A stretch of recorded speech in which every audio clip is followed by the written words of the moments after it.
비밀번호를 눌렀다. 띠띠띠띠. 왜 이래? 다시 눌렀다. 비밀번호 바뀐 거 아냐? 그때 안에서 인기척이 들렸다. 문이 열리며 30대 초반으로 보이는 남자가 나왔다. 누구세요? 민준과 수지는 얼어붙었다. 누구세요? 민준의 얼굴이 하얗게 질렸다. 저기, 여기 우리 집인데요? 예, 무슨 말씀이세요? 젊은 남자가 어리둥절한 표정으로 말했다. 우리가 일주일 전에 이 집 매입했는데요. 어제 이사 왔고요. 뭐라고요? 여행 다녀오는 사이 우리 집에 다른 사람이 살고 있다니 그동안 무슨 일이 일어났던 걸까요? 72세 김순애는 오늘도 아들 민준에게 전화를 걸었다. 6번의 신호음 끝에 들리는 목소리는 피곤함으로 가득했다. 엄마, 무슨 일이세요? 바쁜데. 아니야, 그냥. 잘 지내나 싶어서. 네, 잘 지내요. 그럼 끊을게요. 뚝. 김순애는 핸드폰을 내려다봤다. 통화 시간 23초. 요즘 아들과의 평균 통화 시간이다. 반면 며느리 수진 42세의 SNS를 보면 이야기가 다르다. 장모님과의 브런치 사진, 장인어른과의 골프 인증샷, 처가 식구들과의 제주도 여행. 행복한 미소가 가득하다. 우리 아들 결혼시킨 게 잘한 일일까? 김순애는 15년 전을 떠올렸다. 결혼식 날 예단으로 준비했던 금반지 새 돈. 남편이 남긴 유일한 유산이었지만 기꺼이 내놓았다. 며느리 출산 때는 한 달 동안 산후조리원 비용을 보탰다. 3천만 원. 평생 모은 돈의 절반이었다. 그때는 정말 예뻤는데. 하지만 세월이 흐르며 모든 게 달라졌다. 명절은 처갓집이 우선이 되었고 시댁은 시간 나면 들르는 곳이 되었다. 손주 돌잔치도 처가 쪽 친척이 주인공이었고 김순애는 구석에서 조용히 앉아 있어야 했다. 지난주 일이었다. 김순애는 정성껏 담근 김치 한 통을 들고 아들 집을 찾아갔다. 초인종을 누르자 며느리가 문을 열었다. 아, 어머님. 갑자기 오시면 어떡해요. 김치 좀 담갔다. 내가 좋아하던 맛이야. 수지는 김치통을 받아들고는 시큰둥한 표정을 지었다. 요즘은 배달 김치가 더 맛있더라고요. 위생적이기도 하고. 그 말에 김순애의 손이 잠시 떨렸다. 하지만 아무렇지 않은 척 웃어 넘겼다. 그래. 그럼 그냥 버려도 돼. 에이, 그래도 냉장고에는 넣어둘게요. 그날 저녁 민준에게서 카톡이 왔다. 엄마, 너무 자주 오시면 우리도 부담스러워요. 미리 연락하고 오세요. 김순애는 핸드폰을 꽉 쥐었다. 화면이 흐려지는 것은 눈물 때문이었을까? 아니면 늙은 눈 때문이었을까? 그날 밤 김순애는 잠을 이루지 못했다. 서랍 깊숙이 넣어뒀던 낡은 사진첩을 꺼냈다. 아들의 돌사진, 초등학교 입학식, 대학 졸업식. 모든 순간에 자신이 있었다. 아들의 뒤에서, 옆에서, 때로는 앞에서 길을 닦아주며 살았다. 내가 뭘 잘못했을까? 하지만 답은 없었다. 다만 한 가지 확실한 것은 이대로는 안 되겠다는 것이었다. 김순애는 사진첩을 덮으며 작게 중얼거렸다. 이제 가르쳐야겠구나. 그녀의 눈빛이 달라지기 시작했다. 슬픔이 아닌 결연함이 담긴 눈빛이었다. 72년을 살아오며 배운 것이 있다면 말로는 변하지 않는 사람들이 있다는 것. 그들에게는 직접 겪게 해야 한다는 것. 다음 날 아침 김순애는 오래된 서랍을 열었다. 집 등기부등본, 인감증명서, 그리고 남편 이름으로 되어 있던 통장. 모두 이미 자신의 명의로 바뀐 지 오래였다. 시작이야. 그로부터 2달이 흘렀다.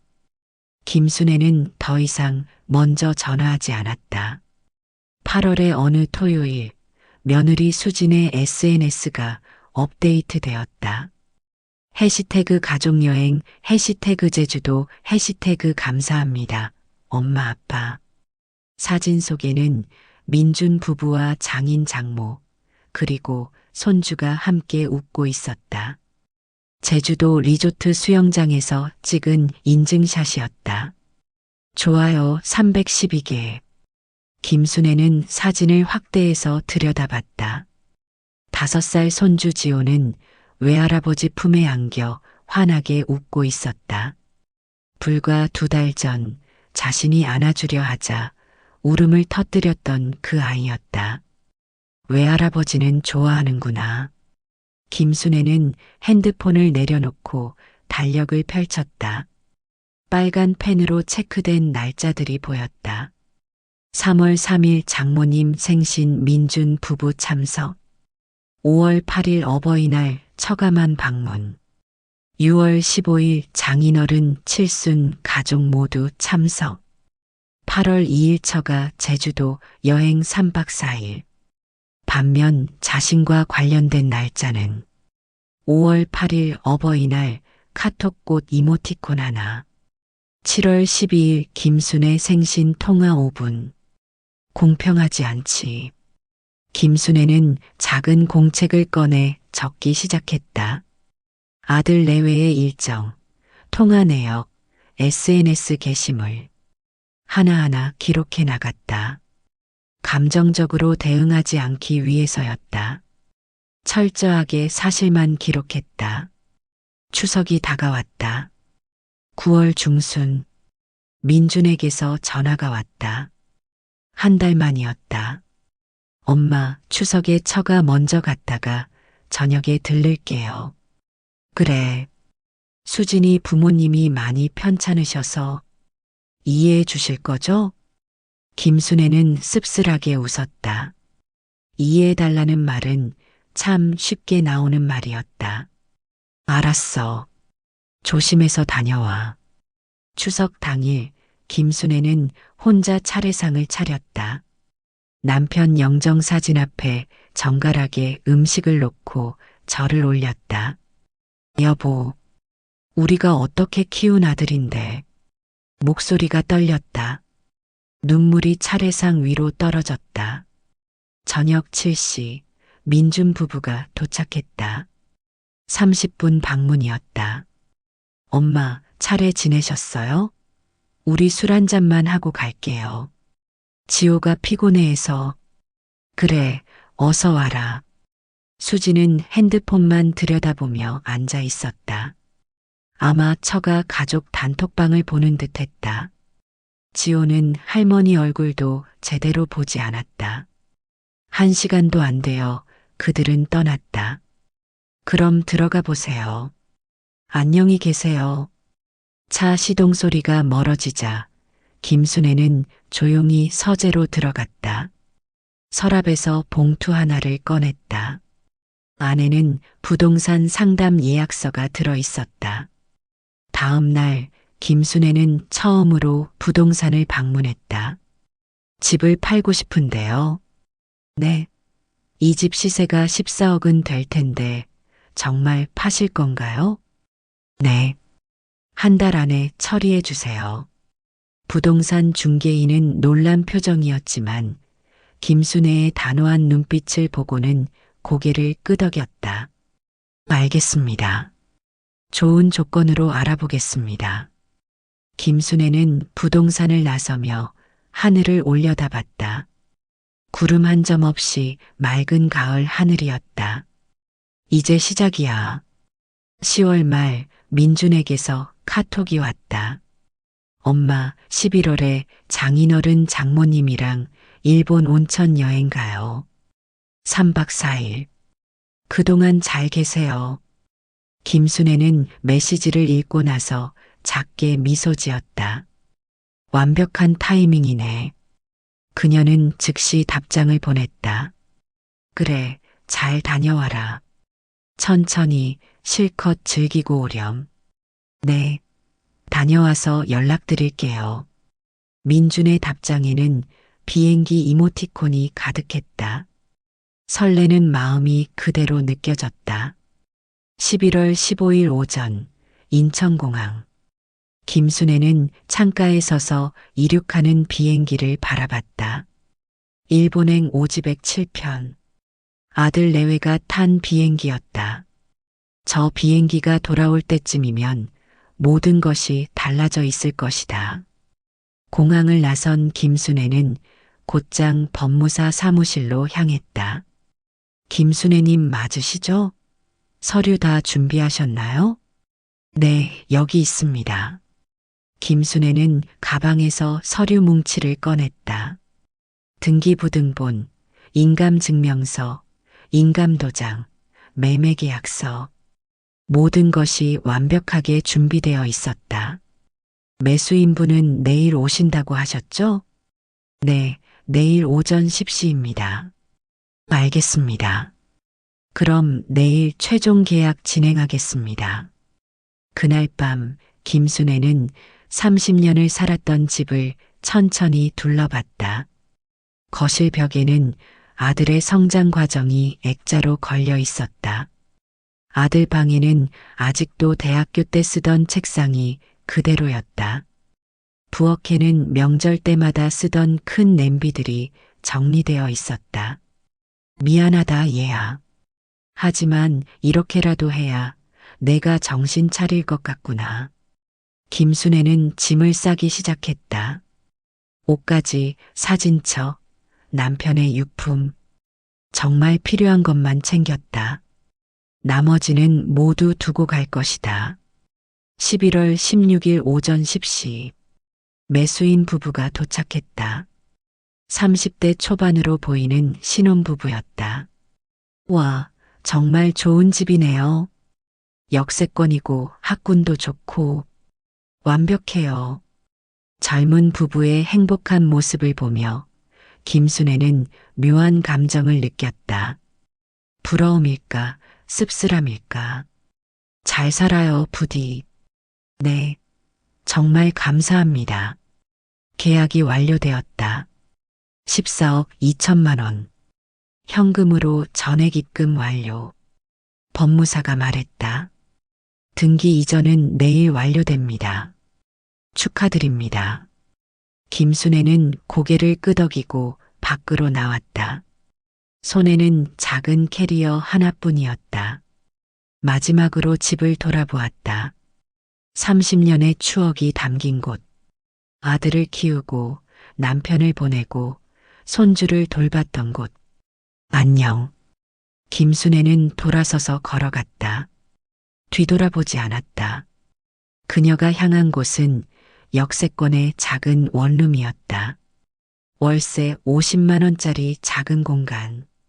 하지만 김순애에게는 새로운 시작을 위한 완벽한 장소였다. 짐을 풀며 김순애는 달력을 펼쳤다. 11월 18일 민준 부부 귀국 예정일. 빨간 펜으로 크게 동그라미를 쳤다. 이제 이틀 남았구나. 핸드폰이 울렸다. 민준에게서 온 카톡이었다. 엄마 여기 온천 진짜 좋아요. 장인어른이 저희 다 쏘신대요. 감사하죠? 김순애는 답장을 보냈다. 그래, 좋겠다. 푹 쉬고 와. 네. 사랑해요, 엄마. 사랑한다는 말. 얼마 만에 들어보는 말일까. 김순애는 핸드폰을 내려놓고 창밖을 바라봤다. 서울의 야경이 반짝이고 있었다. 정말 사랑한다면 증명해봐라. 11월 18일 오후 6시 인천국제공항 입국장. 민준 부부는 면세점 쇼핑백을 가득 들고 나왔다. 장모님이 사준 명품 가방, 장인어른이 선물한 시계, 그리고 온천 상품들로 가방이 무거웠다. 아, 진짜 힐링 여행이었어. 수진이 환하게 웃으며 말했다. 그러게. 장인어른 장모님 정말 잘해주시더라. 당연하지. 우리 부모님이 얼마나 좋으신 분들인데. 차를 타고 집으로 향하는 길, 민준이 문득 말했다. 엄마한테 전화 한번 해야 하나? 에이, 나중에 해. 피곤한데 뭐. 내일 하면 되지. 그래도 빨리 집 가서 쉬고 싶어. 지호도 피곤해 하잖아. 뒷좌석에서 5살 지호는 이미 골아떨어져 있었다. 오후 7시 30분 집 앞 도착. 주차장에 낯선 차량이 서 있었다. 현대 아반떼 새 차였다. 저 차 누구 거야? 우리 자리인데. 민주는 짜증을 내며 옆자리에 주차했다. 엘리베이터를 타고 올라가 12층에서 내렸다. 1204호, 그들의 집이 있는 곳. 비밀번호를 눌렀다. 띠띠띠띠. 왜 이래? 다시 눌렀다. 비밀번호 바뀐 거 아냐? 무슨 소리야?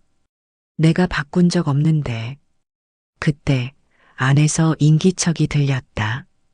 문이 열리며 30대 초반으로 보이는 남자가 나왔다. 누구세요? 민준과 수지는 얼어붙었다. 누구세요? 아니, 제가 물어봐야죠. 순간 안에서 여자의 목소리가 들렸다. 여보, 누구야? 젊은 여자가 나왔다. 손에는 행주를 들고 있었다. 방금 설거지를 하던 중인 듯했다. 민준의 얼굴이 하얗게 질렸다. 저기, 여기 우리 집인데요? 예, 무슨 말씀이세요? 젊은 남자가 어리둥절한 표정으로 말했다. 우리가 일주일 전에 이 집 매입했는데요. 어제 이사 왔고요.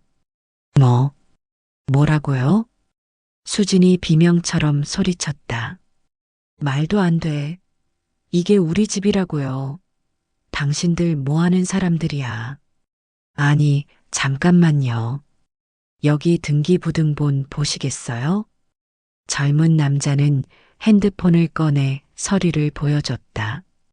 소유자 박준혁. 이전 일자 2025년 11월 16일. 민주는 서류를 보는 순간 무릎에 힘이 풀렸다. 이게 말이 돼? 혹시 이전 소유자 아들분이세요?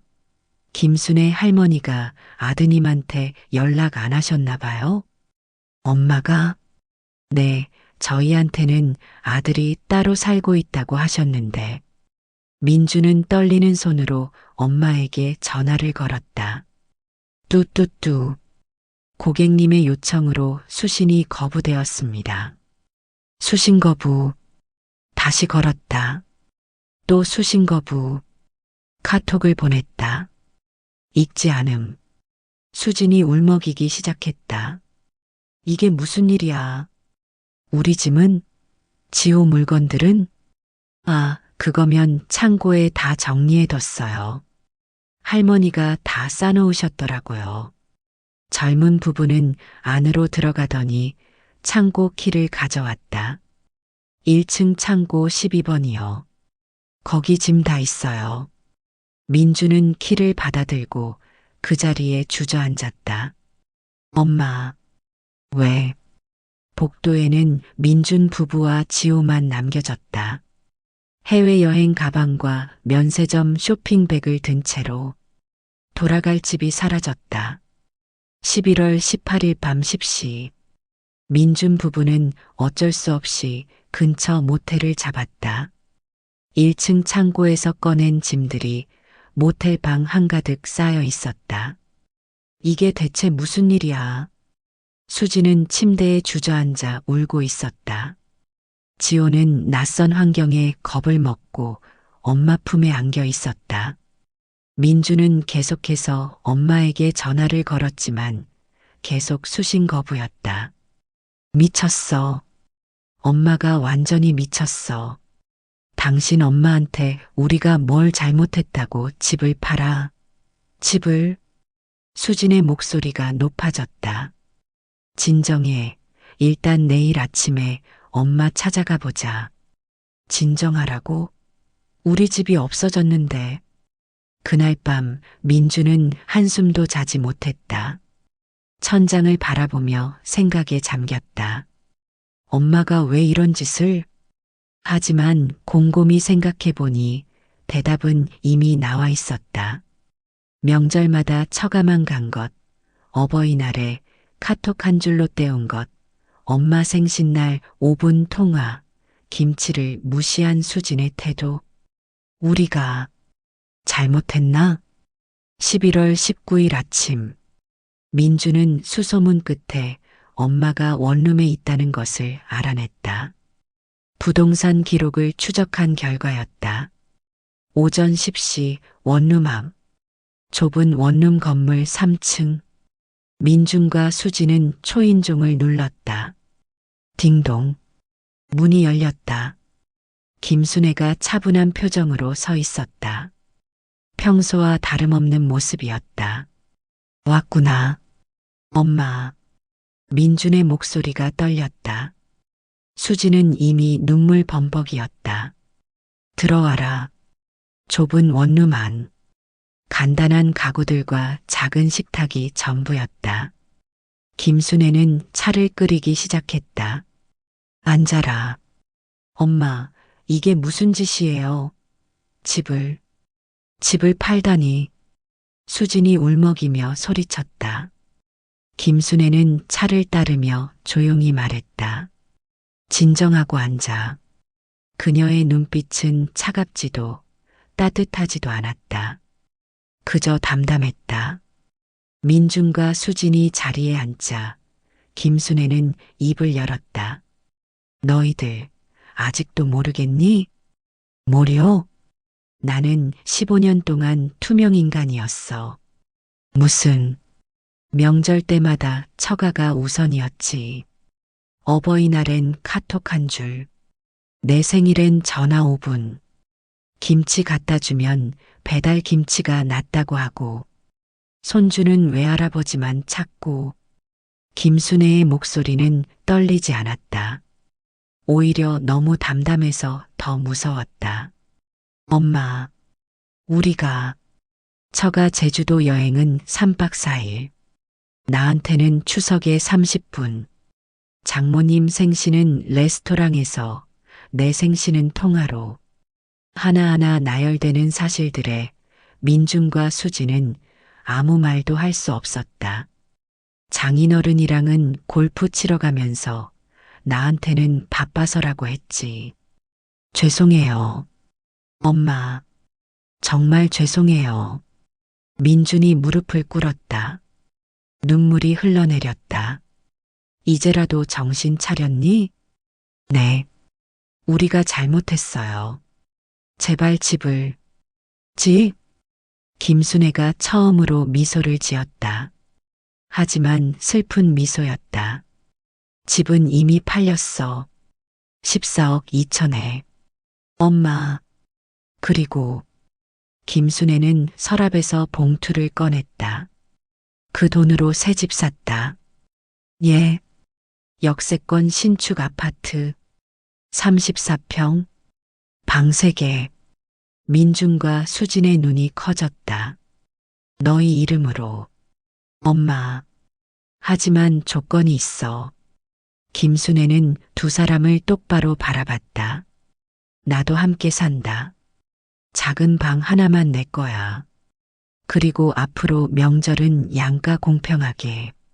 더 이상 나를 투명인간 취급하지 마. 민주는 엄마를 껴안았다. 수진도 다가와 함께 안겼다. 죄송해요. 정말 죄송해요. 미안하다고 끝나는 게 아니야. 이제부터 보여줘. 네. 꼭 잘할게요. 12월 1일 새 아파트 입주일. 역세권 신축 아파트 34평. 거실이 넓고 햇빛이 잘 드는 남향이었다. 민준과 수지는 열심히 짐을 옮기고 있었다. 하지만 가장 먼저 꾸민 방은 김순애의 방이었다. 어머님, 이 방 어때요? 햇빛 제일 잘 들어오는 곳이에요. 그래, 좋구나. 수진의 태도가 180도 달라져 있었다. 더 이상 어머니를 짐스러워하지 않았다. 이삿짐을 다 풀고 나서 저녁을 먹을 시간이 되었다. 어머님, 뭐 드시고 싶으세요? 제가 만들어 드릴게요. 아니야, 내가 할게. 예전에 민준이가 좋아하던 김치찌개 끓여줄게. 정말요? 와, 오랜만에 어머님 음식 먹는 거네요. 식탁에 둘러앉은 가족. 김순애, 민준, 수진, 그리고 지호. 할머니, 이거 맛있어요. 지호가 처음으로 할머니를 보고 웃었다. 그래, 많이 먹어라. 김순애의 눈가에 눈물이 맺혔다. 민준이 조용히 말했다. 엄마, 그동안 정말 힘드셨죠? 응. 앞으로는 잘할게요. 약속할게요. 말만 하지 마. 행동으로 보여줘야 해. 네, 그럴게요. 다음 날부터 달라진 일상이 시작되었다. 민주는 퇴근 후 엄마 방에 들러 그날 있었던 일을 이야기했다. 수지는 주말마다 시어머니와 함께 시장을 갔다. 지호는 할머니에게 그림책을 읽어달라고 조르기 시작했다. 하지만 가장 큰 변화는 명절이었다. 설날 아침. 자, 그럼 우리 올해는 어떻게 할까? 민준이 말을 꺼냈다. 아침은 친정, 저녁은 시댁. 이 아니라 수진이 웃으며 말을 이었다. 아침은 시댁, 저녁은 친정으로 하면 어떨까요? 작년에 친정만 갔으니까. 김순애는 놀란 표정으로 며느리를 바라봤다. 내가? 네, 어머님. 공평해야죠. 수진아. 김순애는 며느리의 손을 잡았다. 고맙다. 제가 더 감사하죠. 어머님이 정신 차리게 해주셔서. 그렇게 명절은 양가를 공평하게 오가게 되었다. 어버이날도 생신도 모든 기념일도 마찬가지였다. 6개월 후 어느 일요일 거실 소파에 온 가족이 모여 앉아 있었다. TV에서는 예능 프로그램이 나오고 있었고 지호는 할머니 무릎에 앉아 있었다. 할머니, 나 할머니 좋아. 그래, 할머니도 지호 좋아해. 민주는 그 모습을 보며 조용히 엄마를 바라봤다. 엄마, 그때 정말 무서웠어요. 그래야 정신 차릴 것 같아서. 만약 엄마가 그냥 참고만 사셨다면 너희는 평생 모르고 살았겠지. 민주는 고개를 끄덕였다. 이제라도 알게 돼서 다행이에요. 김순애는 창밖을 바라봤다. 따뜻한 봄 햇살이 들어오고 있었다. 가족은 말이다. 네, 공기 같은 거야. 있을 때는 모르다가 없어지면 그제야 알아차리는. 민준과 수지는 아무 말도 하지 못했다. 너희에게 그걸 알려주고 싶었어. 알겠습니다, 엄마. 그날 저녁 가족 모두 함께 저녁을 준비했다. 김순애는 김치찌개를, 수지는 잡채를, 민주는 삼겹살을 굽고 지호는 상 차리는 걸 도왔다. 식탁에 둘러앉아 저녁을 먹는 가족. 건배. 네 사람의 컵이 부딪혔다. 김순애는 가족들의 얼굴을 하나하나 바라봤다. 이제야 진짜 가족이 된 것 같네. 창밖으로 저녁 노을이 붉게 물들고 있었다.